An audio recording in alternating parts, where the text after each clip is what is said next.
وبا کی وجہ سے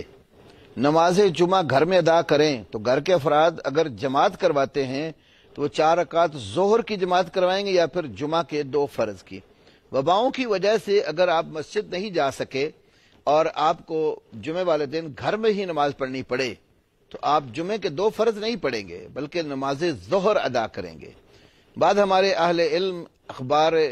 اصبہان سے ایک روایت پیش کرتے ہیں کہ جمعے والے دن جمعہ رہ جائے تو 2 رکعت ہی پڑھنی ہے، لیکن وہ پایا ثبوت کو نہیں پہنچتی۔ اس کے اوپر میں نے بڑا تفصیلی مضمون لکھا ہے اپنی کتاب میں، آپ کے مسائل اور ان کا حل۔ ایک دفعہ اس پر مضمون چھپا تھا تو میں نے تفصیلی اس کا رد بھی لکھا تھا۔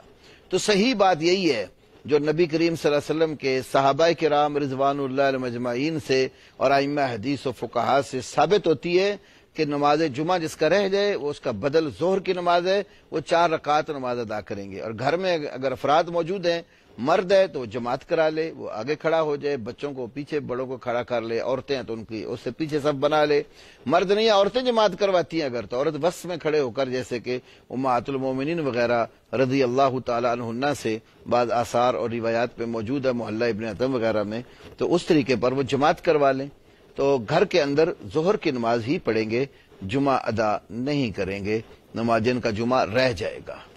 تو اللہ رب العالمین ہمیں شرعی احکام کو سمجھنے اور اس پر عمل پیرا ہونے کی توفیق دے، عبادات پر ثبات اور دوام نصیب کرے، اور اللہ اس امت کو اس آئی ہوئی آفت سے محفوظ فرما لے۔